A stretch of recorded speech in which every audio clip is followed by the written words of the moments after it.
Hello students, good morning. Welcome to your civics class. So today we are going to start chapter number 15, unit 8, rights. So what are rights? Rights are legal, social and ethical principle of freedom or entitlement. So rights क्या है, जो हमें एक तरह से power मिलती है constitution के थ्रू, जो हमारे राइट्स हैं कि उसके अंडर हम कोई भी चीज़ें जो हमारे लिए सूटेबल एंड ज़रूरी है उसको कर सकते हैं. So rights are primarily those claims that we, along with our regards, to be necessary for leading a respectful life and full dignity. For instance, the right to livelihood may be considered necessary for leading a life of dignity. Rights are necessary for our well being. So rights हमारी well being अच्छे से हम रह सके उसके लिए भी rights बहुत ज़्यादा ज़रूरी है. Right to education help to improve develop our capacity of reason, gives us useful skills and enable us to make informed choices in life. So right to education के थ्रू हम डेवलप और अच्छे से कर सकते हैं. राइट टू इन्फॉर्मेशन के under हमें जो भी चीज़ें हमारे लिए ज़रूरी है उसके अंडर हम कोई भी चीज़ की इन्फॉर्मेशन ले सकते हैं. सो इसीलिए rights are very important for us. Next is meaning of claim. Man is a social being. He experiences many necessities in his life and he always tries to fulfill them. So human being की बहुत सारी necessities होती है और हम ये हमेशा कोशिश करते हैं जो हमारी necessities है जो हमारे लिए ज़रूरी है उसको हम fulfill कर सकें. He needs all the things that help him directly or indirectly to live. हमें वो सारी चीज़ें चाहिए जो हमें डायरेक्टली और इनडायरेक्टली हेल्प करती हैं रहने के लिए. Like food, water, roof etcetera. आप बिना कपड़ों के नहीं रह सकते हो, आप बिना फूड के नहीं रह सकते हो, आप बिना घर के नहीं रह सकते हो etcetera. All these are direct means through which he lives, whereas profession, education, money etcetera are indirect. और ये सारी चीज़ें आपका फूड हो गया, क्लोथ्स हो गया, शेल्टर हो गया, ये सारी चीज़ें आपकी डायरेक्ट मीन्स है. और इनडायरेक्ट मीन्स पर क्या क्या आ जाएगा? Education, profession, money etcetera. इन सारी चीज़ों के बिना भी आप नहीं रह सकते हो. अगर आपके पास एजुकेशन नहीं रहेगी, आपके पास पैसे नहीं रहेंगे तो आप ये सारी चीज़ें भी नेसेसिटीज़ अपनी फुलफिल नहीं कर सकते हो. So the demands for achieving these means can be termed as claims. In other words, the claims is an essential demand through which a man wants to gain livelihood. How is a right different from a claim? कोई भी right अब claim से कैसे different है? Firstly, right are legally protected but claims are not. जितने भी rights हमें constitution के थ्रू मिले हैं वो लीगली प्रोटेक्टेड हैं, लेकिन जो क्लेम्स होते हैं वो लीगली प्रोटेक्टेड नहीं है. आप क्या प्रोफेशन चूज़ कर रहे हो, आपके पास कितने पैसे हैं, क्या है, ये सारी चीज़ें लीगली प्रोटेक्टेड आपको नहीं मिलेंगी. Only those claims are legally protected which we put in a domain of rights by the states. सिर्फ वही क्लेम आपके प्रोटेक्टेड माने जाएंगे जिनको लीगल राइट्स मिला हो. Second, a demand or a claim is a pre request for a right. First of all, a claim arises whether it is political or economic. After becoming this claim as a right it gets legal protection. कोई भी claim अगर रहता है उसको whether it is political or economic कैसा claim है उसको पहले डिफ़ाइन किया जाता है. उसके बाद वो किस टाइप का क्लेम है फिर उसको कॉन्स्टिट्यूशन के थ्रू लीगली प्रोटेक्शन मिलता है और तब वो क्लेम राइट बनता है. The rights are the demand made by the individual or group of individuals. So rights क्या है? एक डिमांड है जो कि इंडिविजुअल या किसी group of individual, certain group of individuals. So rights are the demand made by an individual or a group of individual. This help in the development of his life for meeting their needs and he should be given some opportunities. जितने भी individual या group of individuals रहते हैं अगर वो किसी right की demand करते हैं तो वो उनके लिए ज़रूरी होती है एंड इससे उनको एक अपॉर्चुनिटी भी मिलती है कि वो अपनी लाइफ में या उनके जो फील्ड है उसमें वो कुछ अच्छा कर पाएँ. Next is these demands are essential for the highest development of his self. ये सारी डिमांड्स उनके डेवलपमेंट के लिए, उनकी सेल्फ डेवलपमेंट के लिए भी बहुत ज़्यादा ज़रूरी है. And third is society regards those demands as just and accept those rights. Now the question arises where do rights come from. अब सबसे बेसिक क्वेश्चन है कि ये राइट्स आते कहाँ से हैं। The theory of natural rights. In the 7th and 8th centuries, political theorists argued that rights are given by the nature or God. 7th और 8th century में जो political theorists थे उनका क्या मानना था कि जितने भी rights हैं वो nature और God ने हमें दिए हैं। The rights of men were derived from natural law. सो उनका क्या मानना था कि ये जितने भी राइट्स हमें मिल रहे हैं वो कहाँ से मिले हैं, नेचुरल, ये सारे नेचुरल लॉ हैं। Likewise different philosophers and statement have design different list of what they believe in natural rights. Almost all include the right to life and liberty as the highest priorities. So पहले के time में ये माना जाता था कि ये जितने भी राइट्स हैं ये सारे नेचुरल राइट्स हैं और ये हमें गॉड के थ्रू मिले हैं। Next, utility of rights. इसकी क्या यूटिलिटी है, इसके ऊपर भी कुछ थ्योरिस्ट हैं, फिलोसफर्स हैं, उन्होंने अपने डेफिनेशंस दी हैं। Freedom of speech has value not only for those who are in authority, it is a right that should be equally applicable to all the citizens without distinction. जैसे freedom of speech है तो ये ऐसा नहीं है कि किसी के पास अथॉरिटी है, कोई पोजीशन पे, किसी अच्छी पोजीशन पे, तो सिर्फ उसी के पास फ्रीडम ऑफ स्पीच होना चाहिए, बल्कि ये फ्रीडम ऑफ स्पीच ऐसा राइट है जो कि सारे सिटीजन्स को इक्वली मिलना चाहिए और किसी भी बेसिस पे डिस्क्रिमिनेशन इसमें नहीं होना चाहिए। Next is notion of universal human right. Then human के लिए कुछ ह्यूमन राइट्स भी बनाए गए, like economic right, social right, cultural right etcetera. So इसके लिए the universal declaration of human rights UDHR ने 10 दिसंबर 1948 में इसको अप्रूव किया और इसके अंडर राइट्स को भी अप्रूवल मिलना चाहिए, तभी वो राइट्स ह्यूमन के लिए काम आ सकते हैं। The international bill of human right consist of universal declaration of human rights, the international covenant or economic, social and cultural right and the international covenant on social and political rights. So social right हो गया, educational right हो गया, ये सारे human के development के लिए हैं। सो इसके लिए जो यूनिवर्सल फ्रेंचाइजी जो बनी, universal declaration of human rights, उससे ये सारे राइट्स का अप्रूवल मिलना is very important. Next is legal right and the state. इसके बाद कुछ लीगल राइट्स भी फॉर्म हुए जो कि स्टेट से या कॉन्स्टिट्यूशन से इनको अप्रूवल मिलता है। Like the fundamental rights mention in the constitution of India for instance are meaningful only because the supreme court and the high court have power to issue orders or writs for the enforcement of rights. जितने भी fundamental rights हैं जो हमें constitution से मिले हैं वो इसीलिए मीनिंगफुल हैं क्योंकि सुप्रीम कोर्ट और हाई कोर्ट के पास ये पावर है कि वो किसी भी तरीके के ऑर्डर या फिर इन्फोर्समेंट या कोई रिट राइट के अंडर में पास कर सकता है। Next is kinds of right.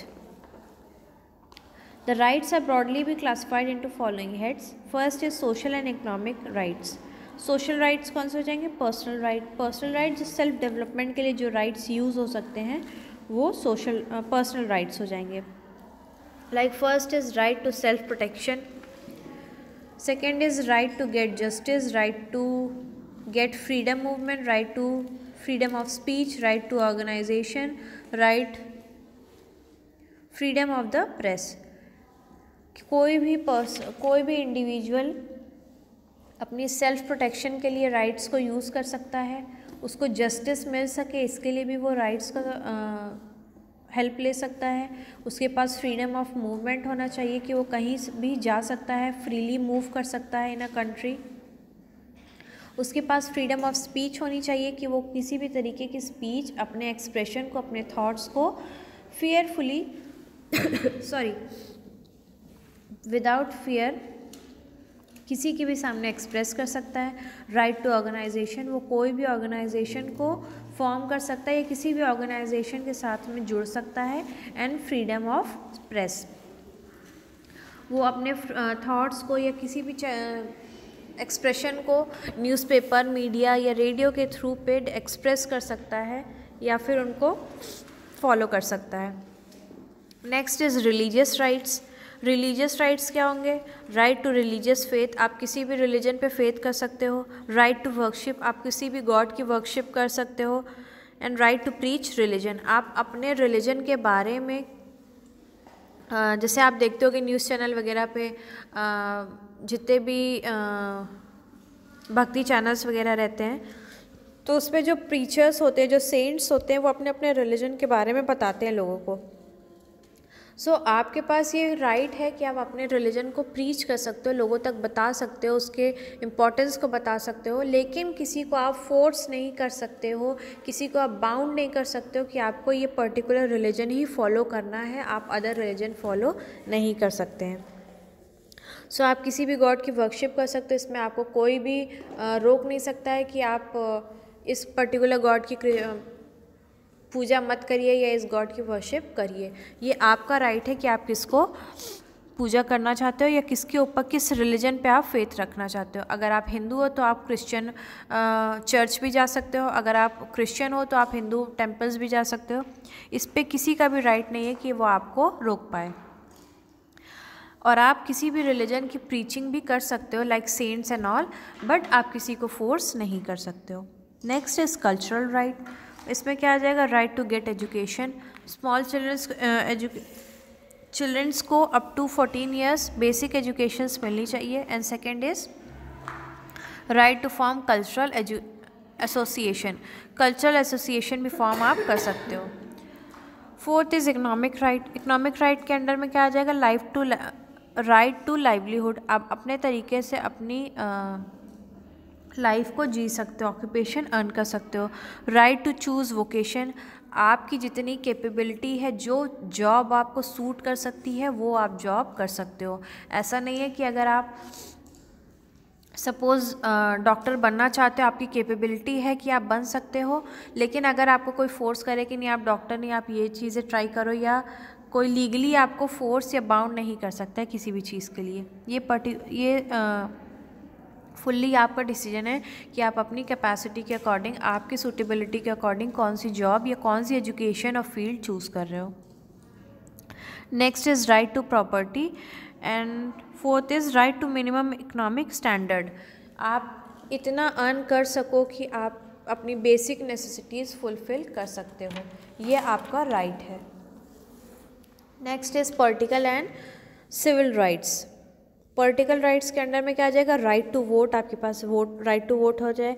Right to get elected, आप किसी को भी इलेक्ट कर सकते हो या आप खुद भी इलेक्शन में किसी का भी सपोर्ट कर सकते हो। राइट टू पिटीशन, अगर कोई ऐसा सिचुएशन या कोई ऐसा टॉपिक है जिसको आपको ज़रूरत है सपोर्ट की या उसके अगेंस्ट में कुछ आपको बोलने की, तो आप पिटीशन भी फाइल कर सकते हो। And next is right to criticise the government, अगर कोई गवर्नमेंट अच्छा काम नहीं कर रही तो आप उसको क्रिटिसाइज़ भी कर सकते हो। Next is civil right. Civil right क्या हो जाएंगे? Personal liberty. पर्सनल लिबर्टी में क्या आ जाएगा कि अगर आपको कोई भी विदाउट वैलिड रीज़न आप जेल में आपको नहीं डाल सकता है, इम्प्रिजन नहीं कर सकता है, या किसी भी तरीके का आपको पनिशमेंट नहीं दे सकता है without any valid reasons. Second is freedom of assembly and speech, आपके पास फ्रीडम ऑफ असेंबली और स्पीच भी होनी चाहिए। राइट टू रिलीजियस फेथ, आप किसी भी रिलीजन को फेथ कर सकते हो, आप किसी भी रिलीजन को फॉलो कर सकते हो। And last is right to equality before law, law के सामने सबको इक्वली ट्रीटमेंट मिलना चाहिए, ये भी राइट्स हमें सिविल राइट के अंडर में मिलता है। Next is fundamental rights. Fundamental rights कौन से होते हैं? फंडामेंटल राइट्स वो होते हैं जो कि हमें लेजिस्लेचर या कॉन्स्टिट्यूशन के थ्रू मिलते हैं, और वो कौन कौन से राइट्स हैं? Right to equality, right to freedom, right to religious freedom, cultural and educational rights, right against exploitation, right to constitutional remedies. ये 7 राइट्स हमें मिले हैं from the constitution. Next is rights and obligation. आपको rights तो मिले हैं लेकिन उसके साथ कुछ आपको ऑब्लिगेशंस भी मिली हुई हैं, कुछ चीज़ें ऐसी हैं जिसको आपको बाकी चीज़ों को देख कर पे भी करना होता है। Like rights compel us to think जितने भी राइट्स हमें मिले हैं सिर्फ वो हमें ये नहीं बताते कि हमें सिर्फ अपने बारे में सोचना है, रादर हम जहाँ रह रहे हैं वहाँ के इन्वायरमेंट के बारे में भी हमें सोचना है।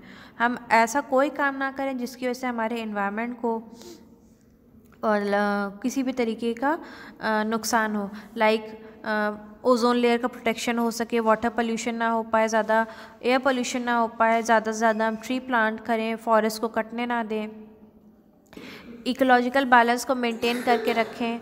ये सारी चीज़ें बहुत ही ज़्यादा ज़रूरी है। Second is obligation towards fellow members of the society. हम जिस सोसाइटी में रह रहे हैं वहाँ पे हमको जो भी राइट्स मिले हम उसको एंजॉय करें, लेकिन उन राइट्स की वजह से हमें किसी अदर पर्सन को किसी भी तरीके से असुविधा नहीं होनी चाहिए। हम किसी और को डिस्टर्ब या डिस्ट्रैक्ट ना करें। Third is obligation towards freedom of expression. Freedom of expression आपको मिला है लेकिन आप उसमें किसी अदर की for instance my right to freedom of expression allows me to take picture. However, if I take picture of person bathing in the house without his consent and post them in the internet, in turn that would be violation of his right to privacy. अगर हमें ये right मिला है कि हम अपनी photo ले सकते हैं या फ़ोटो ले सकते हैं, तो हम ऐसा नहीं कर सकते कि अगर कोई पर्सन दूसरे घर में सपोज़ अपने बाथरूम में है तो हम उसकी भी फ़ोटो ले करके एक्सप्रेस कर दें न्यूज़पेपर में और any other place.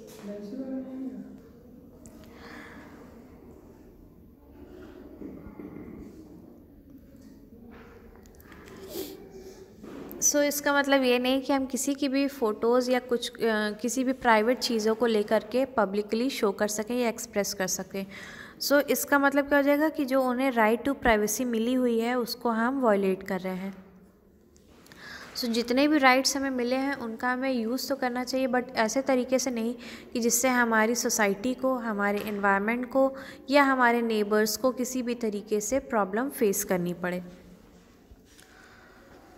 So we have completed a chapter and you have to do question number 1, question number 2 and question number 4 from short answer type question and third question from long answer type question. And in our next class we will start the next chapter.